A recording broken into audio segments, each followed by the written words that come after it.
Hello everyone, welcome to senior science. आज की इस वीडियो में हम डिस्कस करने वाले हैं aerobic fermentation process.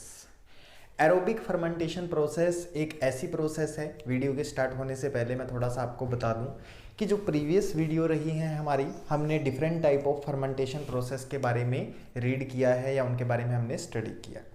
Different type of fermentation process है, डिफरेंट टाइप ऑफ फर्मेंटर्स के अंदर होती है, जैसे कि बैच फर्मेंटर है, हमारा फेड बैच फर्मेंटर है, और जो एरोबिक प्रोसेस है इसके बारे में भी हम डिस्कस करेंगे कि कौन कौन से फर्मेंटर के अंदर होती है। अब जो एरोबिक प्रोसेस है, सबसे पहले तो इसको जानना है हमें कि एरोबिक प्रोसेस क्या होती है और एरोबिक प्रोसेस के कारण हमारी बॉडी के अंदर कौन कौन से चेंज होते हैं। एरोबिक प्रोसेस का दूसरा नाम क्या है? एरोबिक प्रोसेस को एरोबिक रेस्पिरेशन ही क्यों बोला जाता है? एरोबिक फर्मेंटेशन क्यों नहीं बोला जाता? तो इसके बारे में इन क्वेश्चंस का आंसर लेने के लिए हमें इस वीडियो को एंड तक देखना होगा। तो आइए हम स्टार्ट करते हैं हमारी इस वीडियो। जो एरोबिक फर्मेंटेशन बताई गई है या एरोबिक प्रोसेस बताई गई है, इसके अंदर हमें यह कहा गया है कि जो एरोबिक फर्मेंटेशन प्रोसेस है, इसके अंदर क्या होता है, किसी ग्लूकोज मॉलिक्यूल को, ग्लूकोज नहीं, यहां पे हम लिखेंगे पायरुवेट मॉलिक्यूल को in the presence of oxygen रखा जाता है, देन उसका ब्रेक डाउन होता है और एटीपी की रिक्वायरमेंट को पूरा करता है। यहां पे हम लिखेंगे ये हमारी एटीपी की रिक्वायरमेंट को कंप्लीट करता है। जितनी एटीपी हमें रिक्वायर्ड होती हैं उसकी रिक्वायरमेंट को कंप्लीट करता है। तो एरोबिक प्रोसेस, यहां से हमें यह समझ में आ रहा है कि एरोबिक फर्मेंटेशन एक ऐसा फर्मेंटेशन है जिसके अंदर जो पायरुवेट मॉलिक्यूल होगा, पायरुवेट मॉलिक्यूल कौन सा मॉलिक्यूल होगा जिसको ग्लूकोज क्या करती है, जब हमने ग्लाइकोलाइसिस प्रोसेस पढ़ा, जिसको थोड़ा सा हमें समझना होगा, ग्लाइकोलाइसिस प्रोसेस हमने पढ़ा था, जो कि एक एनएरोबिक प्रोसेस है। इसके अंदर हमने कहीं भी किसी भी स्टेप के अंदर ऑक्सीजन की प्रेजेंस को ऑब्जर्व नहीं किया। जो कि एक एनएरोबिक प्रोसेस है, ये चेंज हुआ था पायरुवेट में, पायरुवेट के अंदर, जो कौन सी प्रोसेस के अंदर आता है, एनएरोबिक प्रोसेस के अंदर आता है। और यहां से हमारी जो नेक्स्ट प्रोसेसेस हैं वो स्टार्ट होती हैं। जो तीन टाइप की प्रोसेस हमने पढ़ी थी, एक हमने पढ़ा था प्रेजेंस ऑफ ऑक्सीजन, एक हमने पढ़ा अब्सेंस ऑफ ऑक्सीजन, और एक हमने पढ़ा लैक ऑफ ऑक्सीजन। तो तीन टाइप की प्रोसेसेस पढ़ी थी।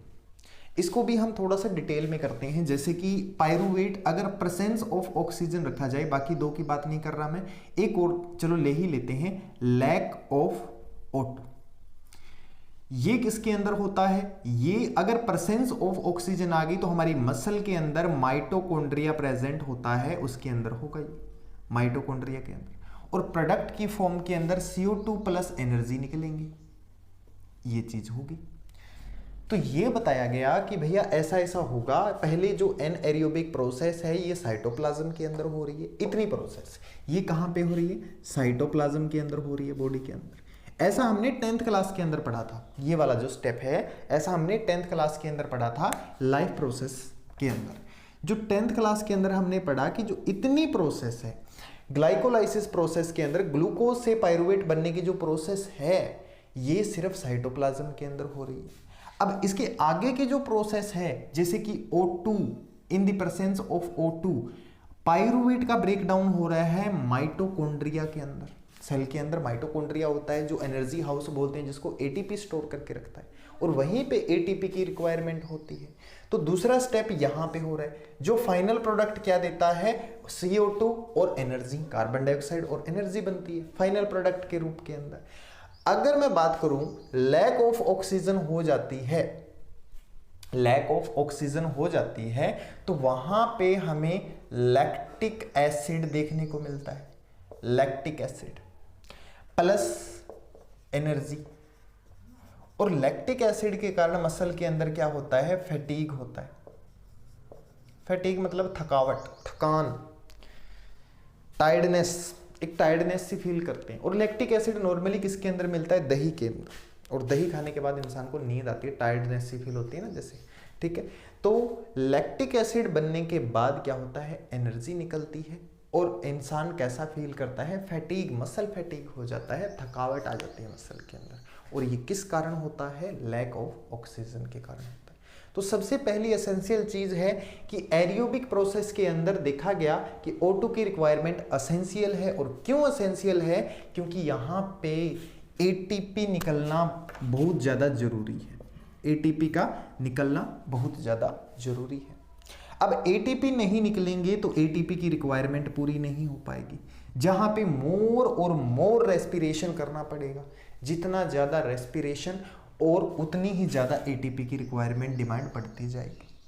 अगर कौन से टाइप का फर्मेंटेशन प्रोसेस है, तो अब जो फर्मेंटेशन प्रोसेस है ATP की रिक्वायरमेंट किस में बढ़ती है?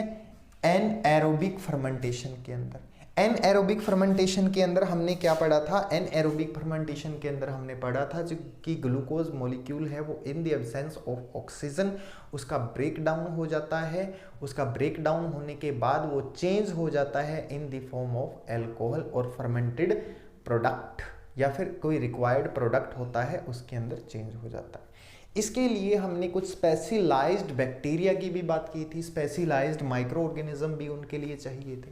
बट इसके अंदर किसी भी माइक्रो ऑर्गेनिज्म की जरूरत नहीं होती, सिर्फ और सिर्फ ATP की जरूरत होती है। अगर मैं इस प्रोसेस के अंदर बात करूं, ग्लाइकोलाइसिस से पायरुवेट बना जो कि एक एनएरोबिक प्रोसेस है, और पायरुवेट से सीधा क्या बना? माइटोकॉन्ड्रिया के अंदर CO2 और एनर्जी बनी। यहाँ पे लगभग 36 ATP एनर्जी निकलती है और 2 ATP की रिक्वायरमेंट होती है। ऐसा करने के लिए 2 ATP क्या होती है? रिक्वायर्ड होती है। जब ऐसा होगा तो लार्ज अमाउंट के अंदर ATP निकल रही है, तो 2 ATP की रिक्वायरमेंट है जो पूरी हो जाएगी। 36 ATP हमारे पास जब बच रहे हैं इस प्रोसेस के अंदर, तो बहुत ही कम ऑक्सीजन की जरूरत होगी, मतलब बहुत ही कम। तो ये एक स्लो प्रोसेस है। और एनएरोबिक प्रोसेस के अंदर क्या होता है? वो एक फास्ट प्रोसेस होती है। एनएरोबिक प्रोसेस को फास्ट प्रोसेस बोला गया। क्यों बोला गया? क्योंकि उसके अंदर ATP की रिक्वायरमेंट होती है, इतनी ATP बन नहीं पाती, बहुत कम ATP बन पाती हैं, जिसके परिणाम स्वरूप क्या होता है? उनको फटाफट से प्रोसेस करने की जरूरत पड़ती है। जैसे कि ऑक्सीजन की रिक्वायरमेंट अगर कहीं कम है तो वहाँ फास्टेस्ट प्रोसेस होती है। फॉर एग्जाम्पल वाटर के अंदर फिशेस को फास्ट रेस्पिरेशन करने की जरूरत पड़ती है। वाटर के अंदर ऑक्सीजन की रिक्वायरमेंट बहुत ही ज़्यादा कम है। अब जहाँ पे ऑक्सीजन की रिक्वायरमेंट कम होगी वहाँ पे ATP भी कम बनेगी, और एनर्जी की जितनी ज़्यादा ज़रूरत होगी उतनी ही ज़्यादा ऑक्सीजन हमें इनसाइड लेनी पड़ेगी। तो ऐसा केस देखा जाता है फिशेस के अंदर, और फिशेस क्या करती हैं? इसके लिए फास्टेस्ट रेस्पिरेशन करती हैं। रेस्पिरेशन रुकता ही नहीं है उनका, इतना फास्टेस्ट रेस्पिरेशन होता है। अब थोड़ा अगर आगे सुनी तो आगे 2 थ्योरी आती है। एक तो आती है वार्नबर्ग की थ्योरी। सबसे पहले उसी को डिस्कस करते हैं। सो वार्नबर्ग का जो केस है, वार्नबर्ग के अकॉर्डिंग जो कैंसरस सेल है, कैंसरस सेल है, इनके बारे में बताया। ये जो मल्टीप्लाई होती हैं, इनकी जो मल्टीप्लिकेशन होती है बहुत फास्ट होती है, तो इन्हें एनर्जी की बहुत ज़्यादा रिक्वायरमेंट होती है। इनको एनर्जी की रिक्वायरमेंट के अकॉर्डिंग इनको O2 की बहुत ज़्यादा रिक्वायरमेंट, O2 की रिक्वायरमेंट के साथ ही ये क्या करती हैं? अपनी जो प्रोसेस है जिसको हम बोलते हैं रिप्रोडक्शन प्रोसेस को कंप्लीट करती है। तो एनर्जी की रिक्वायरमेंट कौन पूरी करती है? O2। तो O2 को हम बोल सकते हैं कि एनर्जी सोर्सेज है फॉर एनएरोबिक फर्मेंटेशन के लिए। एनएरोबिक फर्मेंटेशन को बोला गया एनएरोबिक प्रोसेस बोल दिया गया। ये ज़्यादातर हम रेस्पिरेशन करते हैं, एनाएरोबिक respiration type process.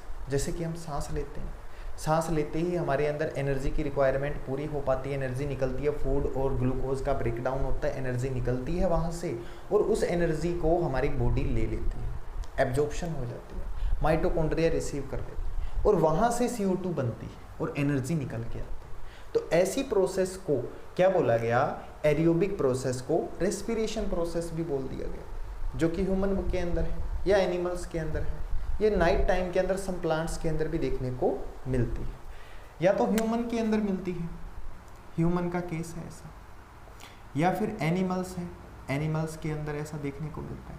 Night time के अंदर कुछ प्लांट्स हैं, प्लांट्स भी ऐसा करते हैं एट नाइट टाइम। तो ऐसी प्रोसेसेस जो हमें कुछ इस तरीके का रिजल्ट दे रही हैं, उन प्रोसेस को भी एरियोबिक प्रोसेस बोल दिया गया। अब जो वार्नबर्ग का केस है, मैंने बताया कि इसके अंदर कैंसरस सेल की बात की गई। कैंसरस सेल्स क्या करती हैं, मल्टीप्लिकेशन करती हैं। सिंगल सेल को तो इतनी मतलब सेल बनानी होती है एक सिंगल सेल से, तो उसको बहुत ज़्यादा एनर्जी की रिक्वायरमेंट होगी और इसके लिए वो क्या करती है, O2 के ऊपर डिपेंड रहती है, जिससे उसको बहुत ज़्यादा ATP मिलता है। अब ऐसा ही केस देखा गया लुईस पास्चर के द्वारा।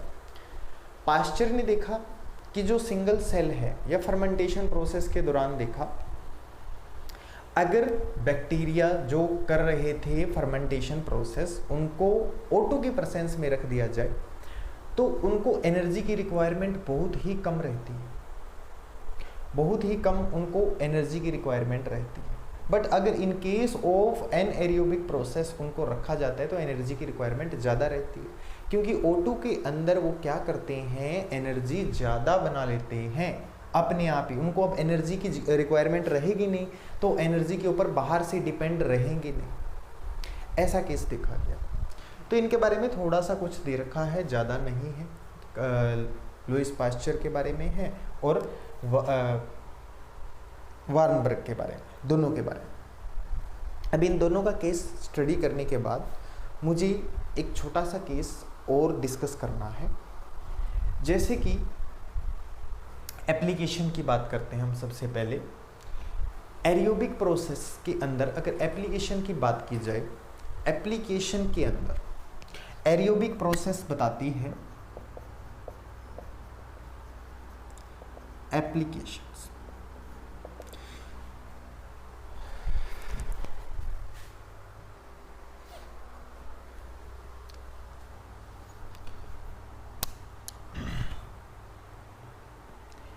एप्लीकेशन के अंदर जो सेल्स हैं ग्लूकोज का ब्रेक डाउन करती हैं या पायरुवेट का ब्रेक डाउन करती हैं।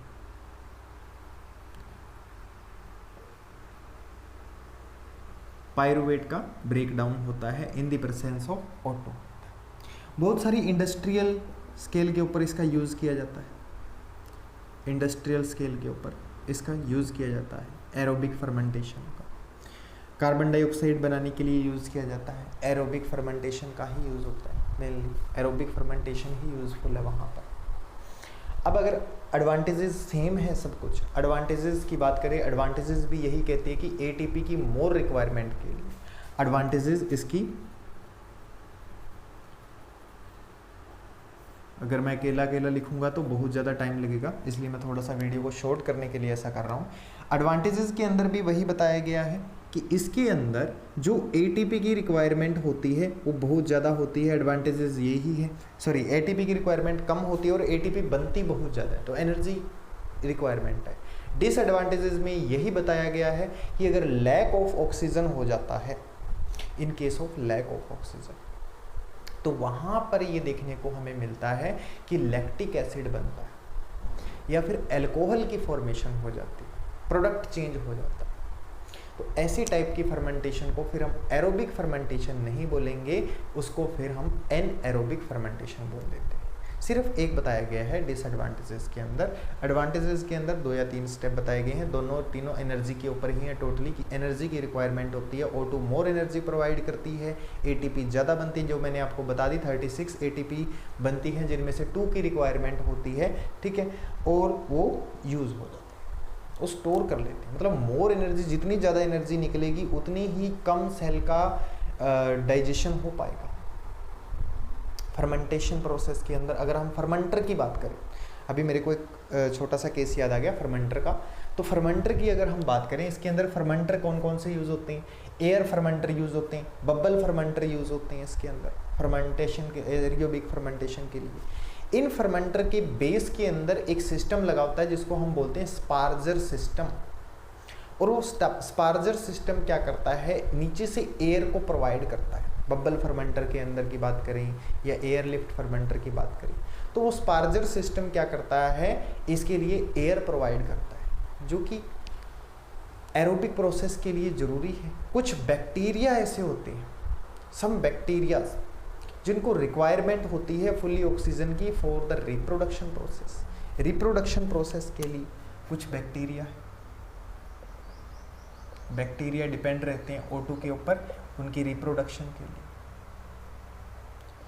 या फिर अल्कोहल है, बीवरेज है, ये भी इनसे बनती है। इसके लिए भी किसके ऊपर डिपेंड रहना पड़ेगा, ऑक्सीजन के ऊपर डिपेंड रहना पड़ेगा। तो ये थी हमारी आज की एरोबिक रेस्पिरेशन और एरोबिक फर्मेंटेशन के बारे में छोटी सी वीडियो आपको कैसी लगी। उम्मीद करता हूँ ये वीडियो आपको अच्छे से समझ में आई होगी। अगर वीडियो आपको अच्छी लगी है तो ज़्यादा से ज़्यादा शेयर जरूर करें।